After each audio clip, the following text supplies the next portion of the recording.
tentação se esvaiu e a calma se instalou. Lentamente me virei para a esquerda para olhar Mike. Ele devolveu meu olhar. A parte de minha alma que era fraca e necessitada estava silenciada. A parte que não se vendia estava à frente. Então uma calma e uma certeza sobre o dinheiro invadiram meu cérebro e minha alma. Sabia que Mike também chegara a esse ponto. Muito bem, disse Pai Rico suavemente. A maioria das pessoas tem um preço. E tem um preço por causa de duas emoções humanas, o medo e a ambição. Primeiro, o medo de não ter dinheiro as leva a trabalhar arduamente. E quando recebem o contra-cheque, a ambição ou o desejo as leva a pensar nas coisas maravilhosas que podem ser compradas. Então se define o padrão. Que padrão? Perguntei. Acordar, ir para o trabalho, pagar contas. Acordar, ir para o trabalho, pagar contas. Suas vidas, então, são conduzidas sempre por duas emoções, medo e ambição. Ofereça-lhes mais dinheiro e elas continuarão um ciclo, aumentando também as despesas. É isso que chamam de corrida dos ratos. E há outro jeito? Perguntou Mike. Sim, disse Pai Rico, mas poucas pessoas o descobrem. E qual é esse jeito? Perguntou Mike. É o que espero que vocês descubram enquanto trabalham e estudam comigo. É por isso que acabei com todas as formas de pagamento. Alguma dica? Perguntou Mike. Estamos um pouco cansados de trabalhar muito, especialmente sem receber. Bem, o primeiro passo é falar a verdade, disse Pai Rico. Nós não mentimos, falei. Não disse que estavam mentindo, disse para falar a verdade, retrucou Pai Rico. A verdade sobre o que? Perguntei. Sobre como estão se sentindo, respondeu Pai Rico. Vocês não precisam falar para mais ninguém, só para vocês mesmos. O senhor está dizendo que as pessoas que estão no parque, as pessoas que trabalham para o senhor, a senhora Martin, não fazem isso? Perguntei. Duvido, disse Pai Rico. Elas têm medo de ficar sem dinheiro. Em lugar de enfrentar o medo, elas reagem em vez de pensar. Elas reagem emocionalmente em lugar de usar suas cabeças, disse Pai Rico batendo nas nossas cabeças. Então elas se veem com alguns dólares na mão e novamente as emoções da alegria e do desejo e da ambição se apossam delas e novamente reagem em vez de pensar. São suas emoções que pensam por elas, falou Mike. Certo, falou Pai Rico. Em vez de falar a verdade sobre como se sentem, elas reagem a seus sentimentos e não pensam. Elas sentem um medo, vão para o trabalho esperando que o trabalho acalme esse medo, mas não é isso que acontece. Esse medo antigo as assombra, e elas voltam ao trabalho, esperando novamente que o dinheiro acalme seu medo, e novamente nada. O medo as leva a essa armadilha de trabalhar, ganhar dinheiro, trabalhar, ganhar dinheiro, esperando que o medo vá embora. Mas a cada dia elas acordam, e o velho medo acorda com elas. Para milhões de pessoas, esse velho medo as mantém acordadas de noite, perturbando-as com ansiedade e preocupação, de modo que se levantam e vão para o trabalho esperando que o contra-cheque mate esse medo que lhes rói a alma.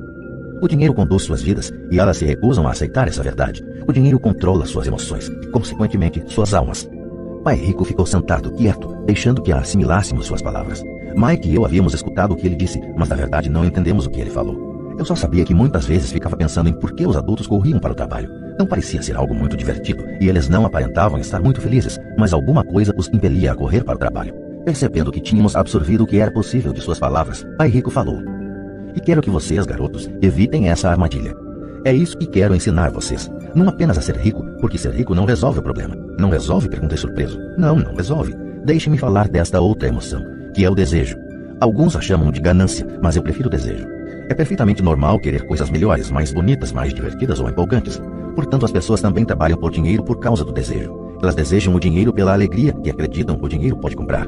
Mas a alegria que o dinheiro traz muitas vezes tem curta duração, e é preciso mais dinheiro para adquirir mais alegria, mais satisfação, mais conforto, mais segurança. Assim continua-se trabalhando pensando que o dinheiro um dia acalmará suas almas perturbadas pelo medo e pelo desejo. Mas o dinheiro não pode fazer isso.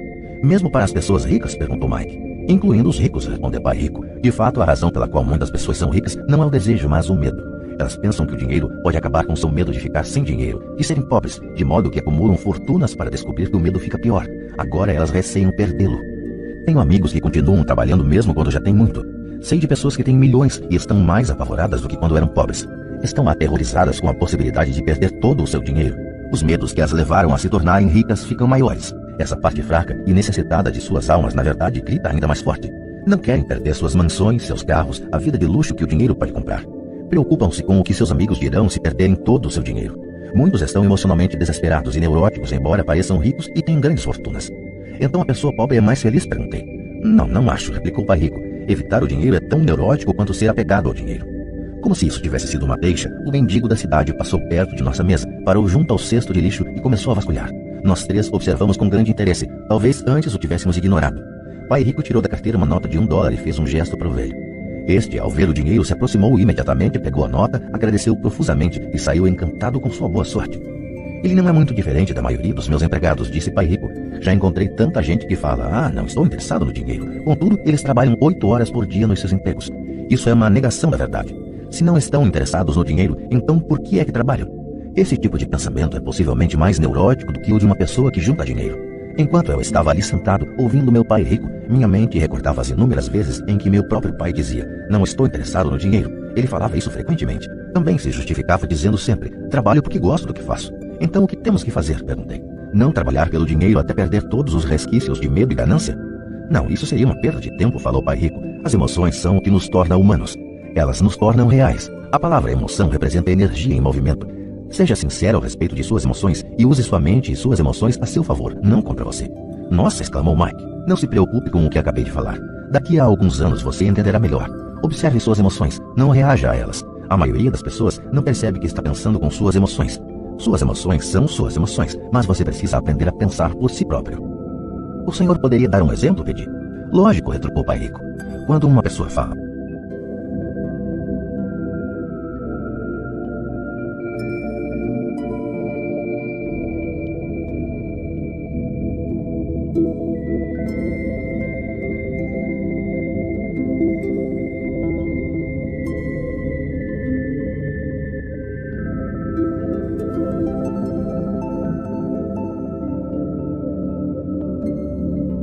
de medo?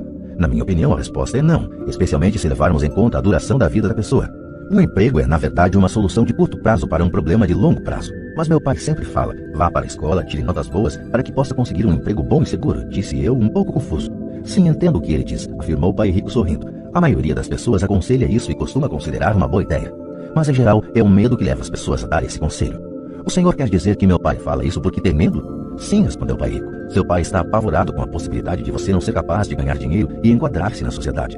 Não me entenda mal, ele o ama e quer o melhor para seu filho.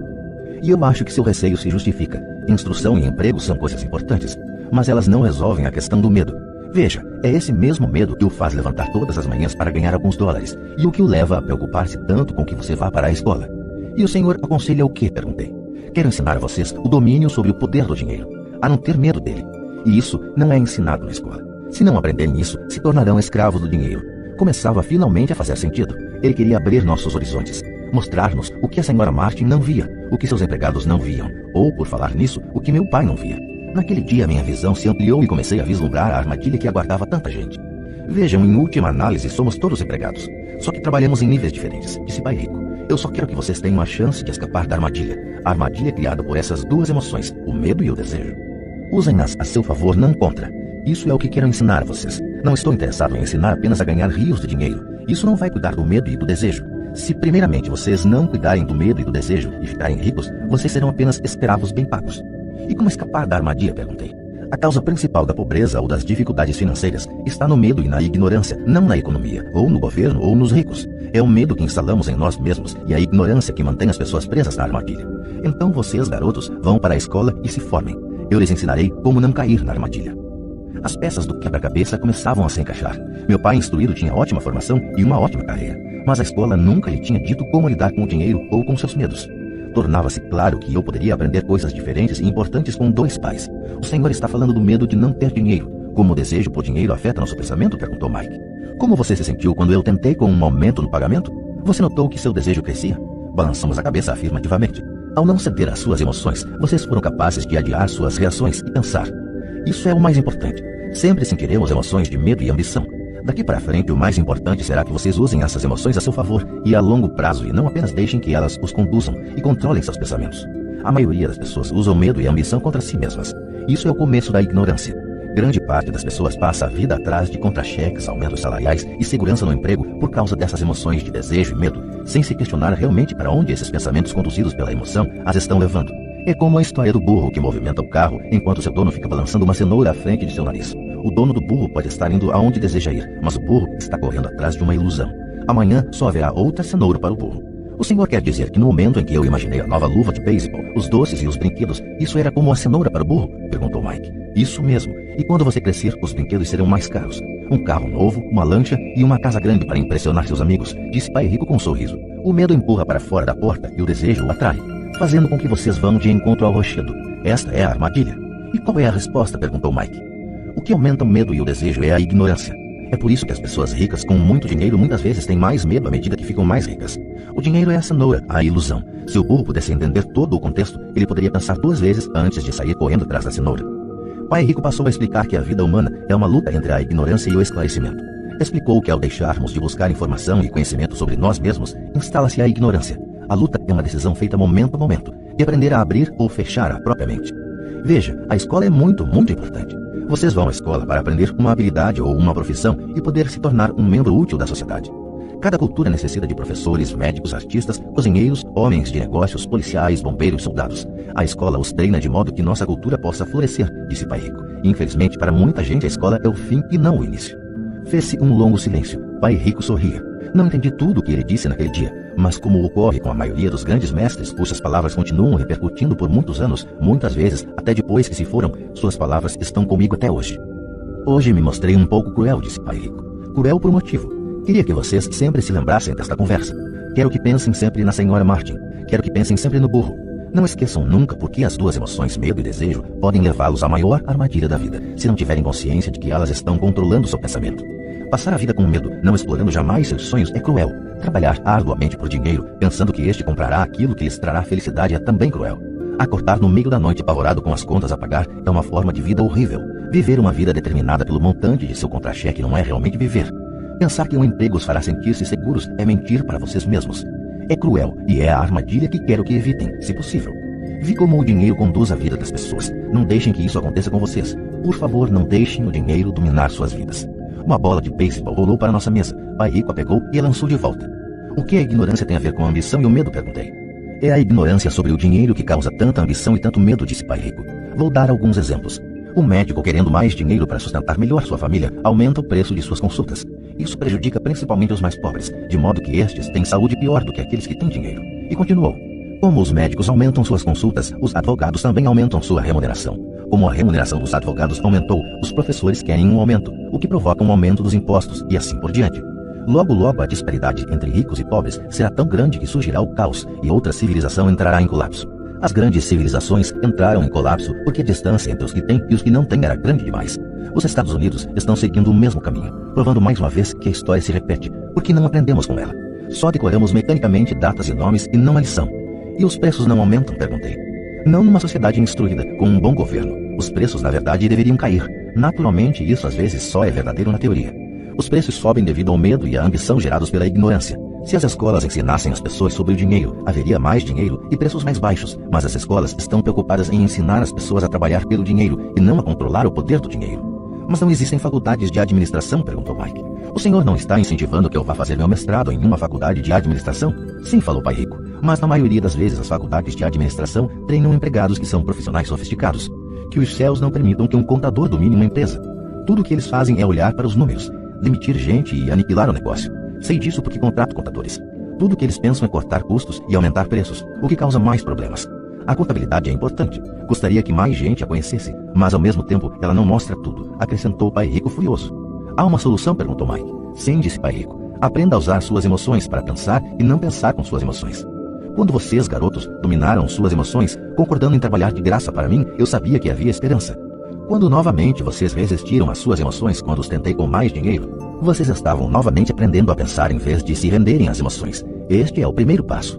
Por que esse primeiro passo é tão importante? Perguntei. Isso vocês terão de descobrir. Quero que vocês aprendam. Vou levá-los pelo caminho dos espinhos. É um lugar que quase todos evitam. Vou levá-los a esse lugar aonde a maioria das pessoas tem medo de ir. Se forem comigo, abandonarão a ideia de trabalhar por dinheiro e aprenderão a fazer o dinheiro trabalhar para vocês. E o que recebemos se formos com o Senhor? O que acontecerá se concordarmos em aprender com o Senhor? O que obteremos? Perguntei. O mesmo que Irmã Coelho obteve, disse Pai Rico. Libertação da boneca de piche. Referências a personagens de uma conhecida história infantil passada no sul dos Estados Unidos, Uncle Remus, 1881, de Joel C. Harris. Com base nela, Disney criou em 1946 o filme A Canção do Sul. A boneca de piche é usada pela raposa como isca para pegar e livrar-se de seu inimigo, o coelho. Há um caminho de espinhos? Perguntei. Sim, assentiu Pai Rico. O caminho de espinhos é nosso medo e nossa ambição. A saída está em pôr de lado o medo e confrontar nossa ambição, nossas fraquezas, nossa carência. E a saída também está na mente, na escolha de nossos pensamentos. Escolher nossos pensamentos? Perguntou Mike intrigado. Sim, escolher o que pensamos em lugar de reagir a nossas emoções, em lugar de levantar da cama e ir para o trabalho para resolver os problemas, porque estamos assombrados pelo medo de não ter dinheiro para pagar nossas contas. O pensamento o levaria a dedicar tempo a colocar-se a si mesmo a pergunta: trabalhar com mais afinco seria a melhor solução para este problema? A maioria das pessoas está tão apavorada por não encarar a verdade, o medo está controlando-as, que não pode pensar e assim corre para sair de casa. A boneca de piche está no controle. Isto é o que quero dizer quando falo em escolher os pensamentos. E como fazemos isso? Perguntou Mike. Isso é o que vou ensinar a vocês. Vou lhes ensinar como escolher seus pensamentos, em lugar de reagir apavorados tomando o café da manhã afobadamente e disparando porta fora. Lembrem-se do que disse antes, um emprego é apenas uma solução de curto prazo para um problema de longo prazo. A maioria das pessoas só tem um problema em mente, e é de curto prazo. São as contas do fim do mês, a boneca de piche. O dinheiro passa a conduzir suas vidas, ou melhor dizendo, o medo e a ignorância em relação ao dinheiro. Da mesma forma que faziam seus pais, elas acordam toda manhã e vão trabalhar por dinheiro. Não tem tempo de se perguntar se há outra maneira. Suas emoções estão no controle do seu pensamento, não a razão. O Senhor pode distinguir o pensar com as emoções do pensar com a cabeça? Perguntou Mike. Sim, eu ouço isso o tempo todo, respondeu o pai rico. Ouço coisas como, bem, todo mundo tem que trabalhar, ou os ricos são desonestos, ou vou procurar outro emprego, mereço esse aumento, eles não vão me passar para trás. Ou gosto deste emprego porque ele é seguro. Em lugar de perguntas como o que é que eu estou perdendo aqui, o que interromperia o pensamento emocional e daria tempo de pensar com clareza. Devo admitir que estava recebendo uma grande lição, saber quando alguém estava falando a partir de suas emoções ou de um pensamento claro. Era uma lição que me prestou bons serviços a vida toda, especialmente quando era eu que estava falando a partir de uma reação e não de um pensamento claro. Enquanto caminhávamos de volta à loja, Pai Rico explicou que os ricos realmente faziam dinheiro. Eles não trabalhavam por ele. Ele continuou explicando que quando Mike e eu estávamos comendo pratinhas de 5 centavos com o chumbo, pensando que estávamos fazendo dinheiro, nós estávamos pensando quase como os ricos. O problema é que nós estávamos praticando um ato ilegal.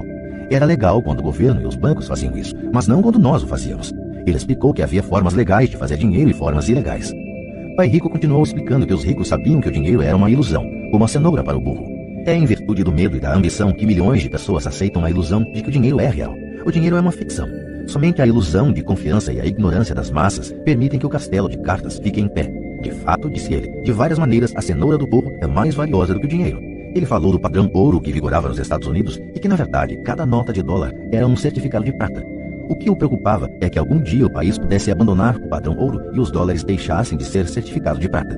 O que aconteceria, garotos, seria uma grande confusão. Os pobres, a classe média e os ignorantes teriam suas vidas arruinadas simplesmente porque continuariam acreditando que o dinheiro é real e que a empresa para a qual trabalham ou o governo cuidaria deles. Naquele dia não entendemos do que ele estava falando, mas com o correr dos anos isso passou a fazer cada vez mais sentido. Vendo o que os outros não veem. Ao entrar em sua caminhonete, no estacionamento da pequena loja de conveniência, ele disse: continuem trabalhando, garotos, mas quanto mais cedo vocês se esquecerem de que precisam de um contra-cheque, mais fácil se tornará a sua vida adulta.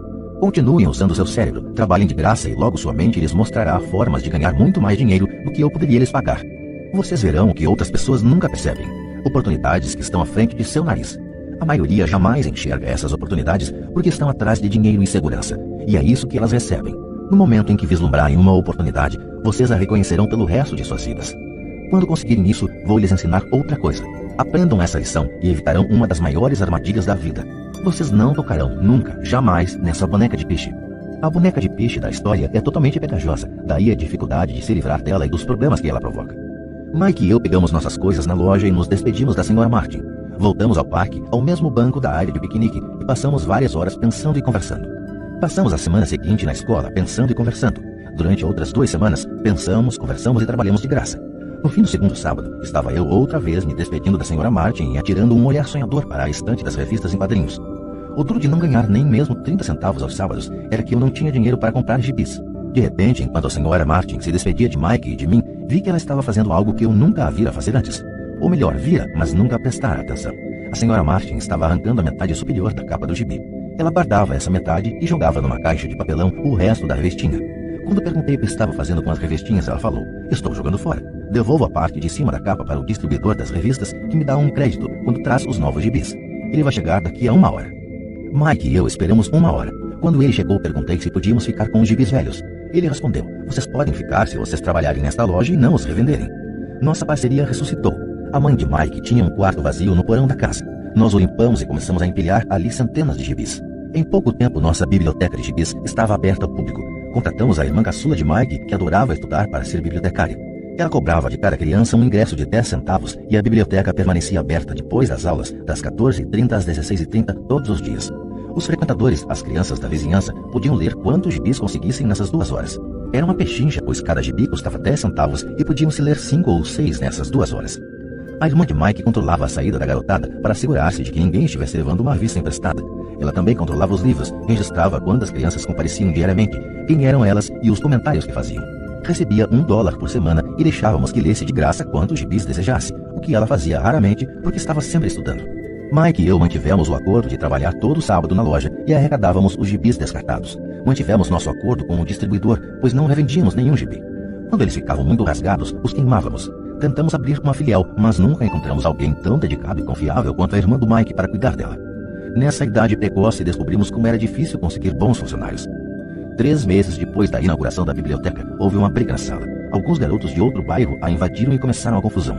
O pai de Mike sugeriu que fechássemos o negócio. Nossa biblioteca deixou de existir e paramos de trabalhar aos sábados na loja de conveniência. De qualquer forma, Pai Rico estava entusiasmado e queria nos ensinar mais. Ele estava feliz porque tivemos muito êxito na primeira lição.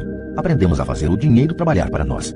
Como não tínhamos recebido pagamento pelo trabalho na loja, forçamos nossa imaginação identificando uma oportunidade de ganhar dinheiro. Ao começar nosso próprio negócio, a biblioteca de gibis, estávamos controlando nossas próprias finanças e não dependendo de um empregador.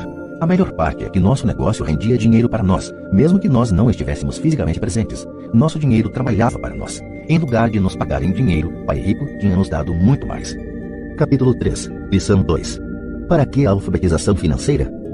Em 1990, meu melhor amigo Mike assumiu o império de seu pai e está fazendo de fato um trabalho melhor do que o dele. Encontramos-nos 1 ou 2 vezes no ano, no campo de golfe. Ele e sua mulher são muito mais ricos do que você possa imaginar. O império de Pai Rico está em grandes mãos e Mike está agora preparando seu filho para ocupar seu lugar, tal como seu pai nos preparou. Em 1994, aposentei-me aos 47 anos de idade e minha mulher, Kim, tinha 37 anos. A aposentadoria não significa deixar de trabalhar. Para minha mulher e para mim, quer dizer que se não houver mudanças cataclísmicas inesperadas, podemos trabalhar ou não, e nossa riqueza continuará aumentando automaticamente, ficando bem à frente da inflação. Acho que isso representa liberdade. Os ativos são suficientemente grandes para crescerem por si próprios. É como plantar uma árvore. Você a rega durante anos, então um dia ela não precisa mais disso. Suas raízes são suficientemente profundas, então a árvore lhe proporciona sombra para seu prazer. Mike optou por dirigir o império e eu por aposentar-me. Sempre que faço palestras, as pessoas perguntam o que lhes aconselho ou o que elas deveriam fazer. Como começar? Há algum bom livro que eu possa recomendar? O que elas deveriam fazer para preparar seus filhos? Qual é o segredo do sucesso? Como é o segredo do sucesso? Como é que eu ganho milhões? Nessas ocasiões, sempre me lembro de um artigo que me deram certa vez. Diz mais ou menos o seguinte: os homens de negócios mais ricos.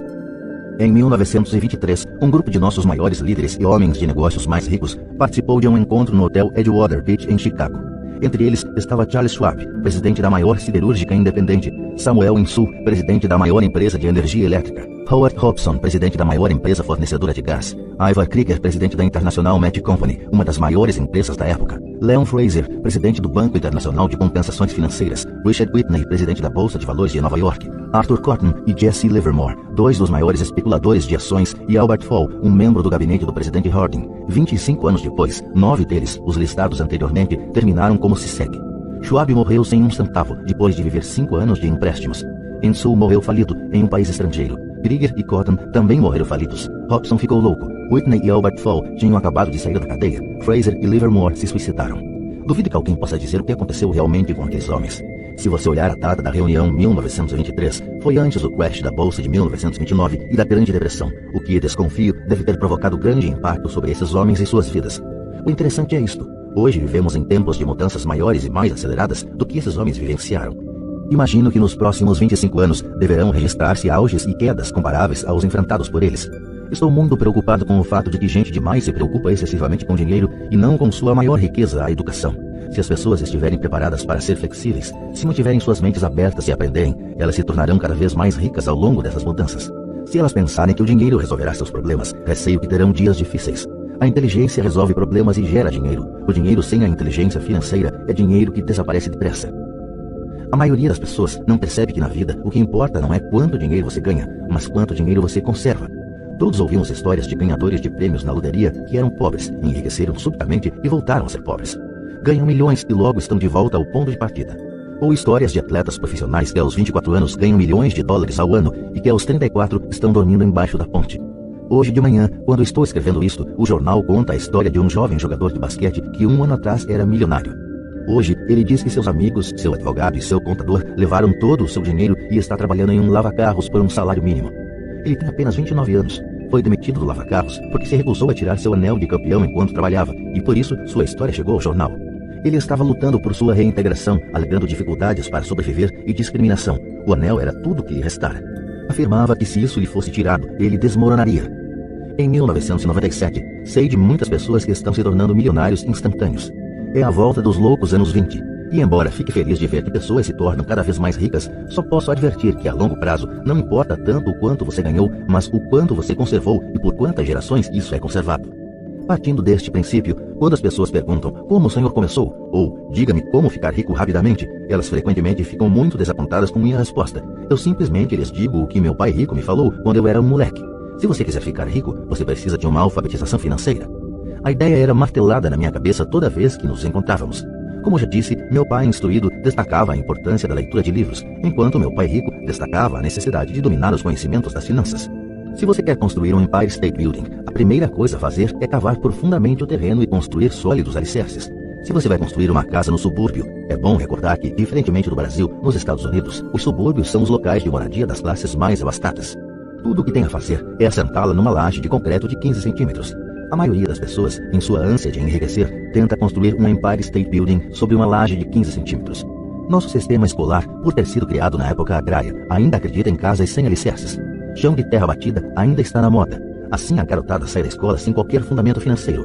Um dia, insones e endividados no subúrbio, vivendo o sonho americano, elas decidem que a resposta para seus problemas financeiros está em achar um meio de enriquecer rapidamente. Começam a construção do arranha-céu. Sobe rapidamente e logo em lugar de um Empire State Building temos a torre inclinada dos subúrbios, de volta às noites insones. No meu caso e no de Mike, quando adultos as nossas escolhas foram possíveis porque fomos ensinados a construir sólidos alicerces quando éramos apenas crianças. Agora vejamos, a contabilidade é possivelmente um dos assuntos mais áridos do mundo, e pode também ser o mais confuso. Mas se você quiser ser rico, pode ser o assunto mais importante. A questão é, como pegar um tema entediante e confuso e ensiná-lo a crianças? A resposta é, simplifique. Comece por ensiná-lo por meio de figuras. Meu pai rico construiu um sólido alicerce financeiro para Mike e para mim. Já que éramos apenas crianças, ele criou uma forma muito simples de ensinar. Durante anos, ele apenas fazia desenhos e usava palavras. Mike e eu entendíamos os desenhos simples, o jargão, o movimento do dinheiro e então, anos mais tarde, pai rico começou a incluir números. Hoje, Mike domina uma análise contábil muito mais complexa e sofisticada porque precisa disso. Ele tem que controlar um império de $1 bilhão. Eu não sou tão sofisticado porque meu império é menor. Contudo, ambos partimos do mesmo alicerce simplificado. No texto que se segue, apresentarei as mesmas noções simples que o pai de Mike criou para nós. Embora simples, esses desenhos ajudaram a orientar dois garotos na construção de uma grande riqueza embasada em fundamentos sólidos e profundos. Regra número 1. Você tem que conhecer a diferença entre um ativo e um passivo e comprar ativos. Se você deseja ser rico, isso é tudo o que você precisa conhecer. É a regra número 1, e é a única regra. Isto pode parecer absurdamente simples, porque não se tem ideia do quanto é profunda. A maioria das pessoas tem dificuldades financeiras porque não conhece a diferença entre um ativo e um passivo. As pessoas ricas adquirem ativos. Os pobres e a classe média adquirem obrigações pensando que são ativos. Quando o pai rico explicou isso para Mike e para mim, pensamos que ele estava brincando. Aí estávamos quase adolescentes, esperando pelo segredo do enriquecimento, e essa era a resposta. Era tão simples que precisamos parar um longo tempo para pensar a respeito. O que é um ativo? Perguntou Mike. Não se preocupe agora, disse pai rico. Deixe a ideia amadurecer.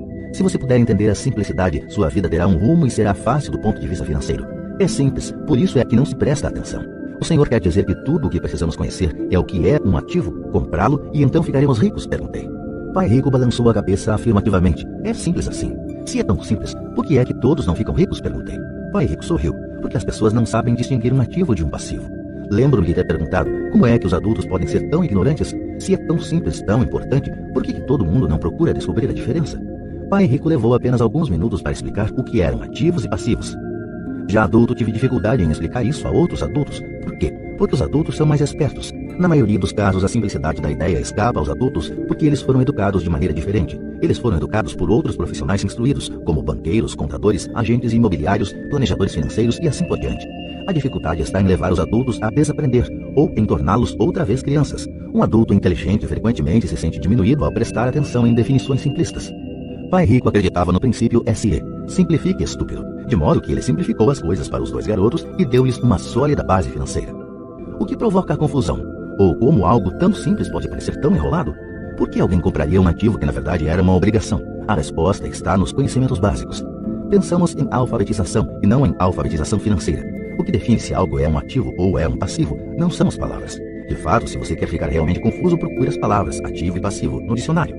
Sei que um contador pode achar boa a definição, mas para a pessoa média não faz sentido. Mas nós adultos muitas vezes somos orgulhosos demais para admitir que algo não faz sentido. Quando éramos garotos, Pai Rico falava: o que define um ativo não são as palavras, mas os números. E se você não puder ler os números, você não pode distinguir um ativo de um buraco no chão. Na contabilidade, dizia Pai Rico, não importam os números, mas o que os números contam. Como as palavras. Não são as palavras, mas as histórias que elas nos contam. Muitas pessoas leem, mas não entendem muita coisa. É a chamada compreensão da leitura. E todos temos habilidades diferentes no que se refere à compreensão da leitura. Por exemplo, recentemente comprei um novo aparelho de vídeo. Junto vinha um manual que explicava como fazer gravações. Tudo o que eu queria era gravar meu programa preferido numa sexta-feira à noite. Quase fiquei maluco tentando ler o manual. Nada no meu mundo é tão complexo quanto programar a gravação do vídeo. Eu li as palavras, mas não entendi nada. Eu tiro 10 no reconhecimento das palavras, mas tiro 0 na compreensão. E o mesmo acontece com a maioria das pessoas quando se trata de demonstrações financeiras. Se você quer ficar rico, você tem que ler e entender os números. Ouvi meu pai rico repetir isso 1000 vezes. E também aprendi: os ricos adquirem ativos e os pobres e a classe média adquirem obrigações.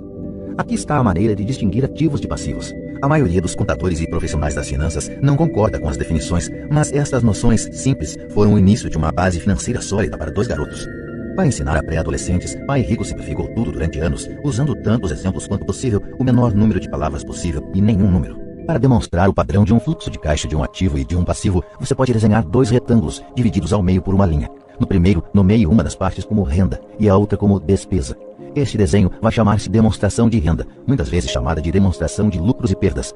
Mede rendas e despesas, dinheiro que entra e dinheiro que sai. No segundo retângulo, nomeie uma das partes de ativos e outra de passivos. Este desenho vai chamar-se balanço, porque representa o equilíbrio entre ativos e passivos. Trace uma linha levando de ativos até renda e outra linha levando de passivos para despesa, e daí para fora do retângulo. Muitos novatos nas finanças não conhecem a relação entre a demonstração de renda e o balanço. O entendimento desta relação é vital. A principal causa da dificuldade financeira está simplesmente no desconhecimento da diferença entre um ativo e um passivo. E a confusão decorre da definição das 2 palavras. Se você quer uma lição de confusão, busque no dicionário as palavras ativo e passivo. Isto pode fazer sentido para contadores formados, mas para as pessoas comuns parece que está escrito em mandarim. Você lê as palavras da definição, mas o entendimento verdadeiro é difícil. Como disse anteriormente, meu pai rico dizia para 2 garotos que ativos põem dinheiro no seu bolso. Simpático, simples e útil. Agora que ativos e passivos foram definidos nos desenhos que você fez e que chamaremos de diagramas, pode ficar mais fácil o entendimento das palavras. Um ativo é algo que põe dinheiro no meu bolso. Um passivo é algo que tira dinheiro do meu bolso.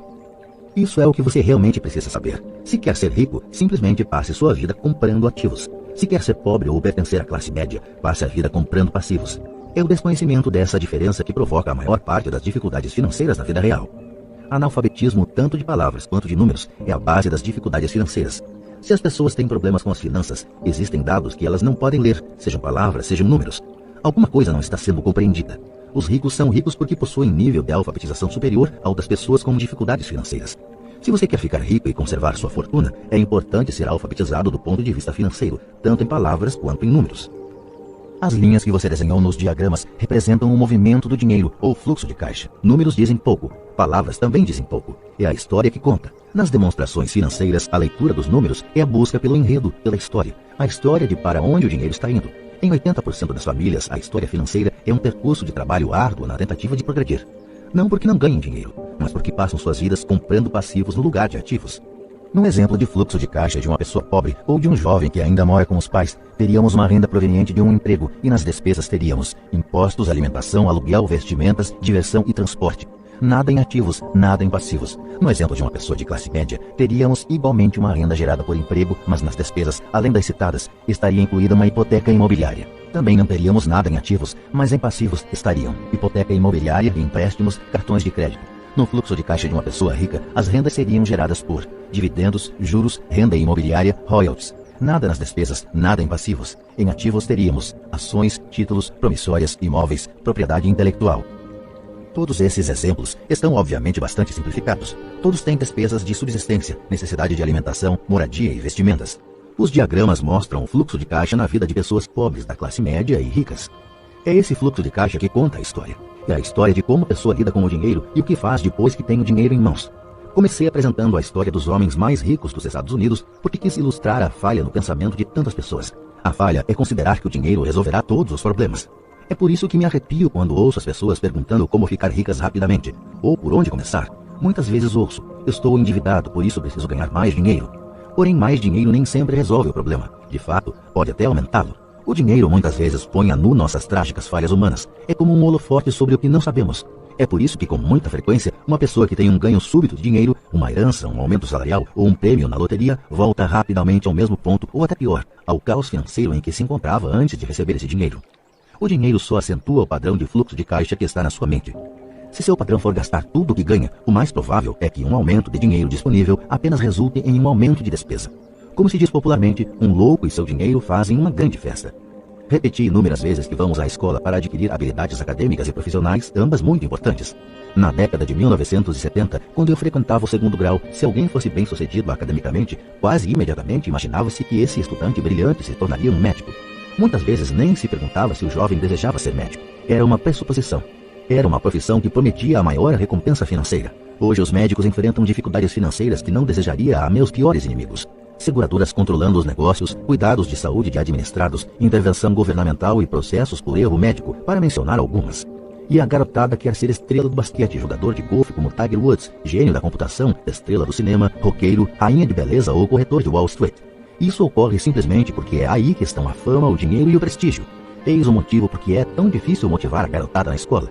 Eles sabem que o sucesso profissional já não depende apenas do sucesso acadêmico como em outros tempos. Como os estudantes deixam a escola sem habilidades financeiras, milhões de pessoas instruídas obtêm sucesso em suas profissões, mas depois se deparam com dificuldades financeiras. Trabalham muito, mas não progridem. O que falta em sua educação não é saber como ganhar dinheiro, mas como gastá-lo. O que fazer com ele depois de tê-lo ganho? É o que se chama aptidão financeira. O que você faz com o dinheiro depois que o ganhou? Como evitar que as pessoas lhe tirem o dinheiro? Quanto tempo você o conserva e o quanto esse dinheiro trabalha para você? A maioria das pessoas não descobre o motivo de suas dificuldades financeiras porque não entende os fluxos de caixa. Uma pessoa pode ser muito instruída, bem-sucedida profissionalmente e ser analfabeta do ponto de vista financeiro. Essas pessoas muitas vezes trabalham mais do que seria necessário porque aprenderam a trabalhar arduamente, mas não como fazer o dinheiro trabalhar para elas.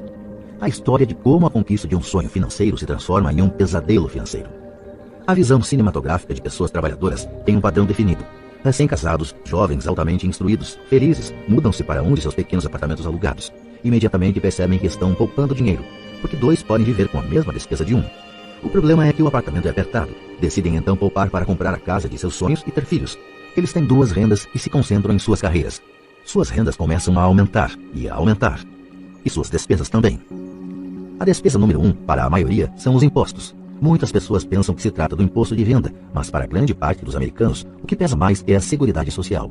Para o empregado, parece que a contribuição para a Seguridade Social, combinada com a do Medicare, é de cerca de 7,5%, mas na verdade é de 15%, porque o empregador deve dar uma contrapartida do mesmo montante. Essencialmente, esse é um dinheiro que o empregador não pode pagar a você. Além disso, você ainda paga imposto de renda sobre a quantia deduzida de seus salários para a Seguridade Social. Renda essa que você nunca recebeu porque foi transferida na fonte para a Seguridade Social. E seu passivo também aumenta. Isso é visto mais claramente se voltarmos ao caso do jovem casal.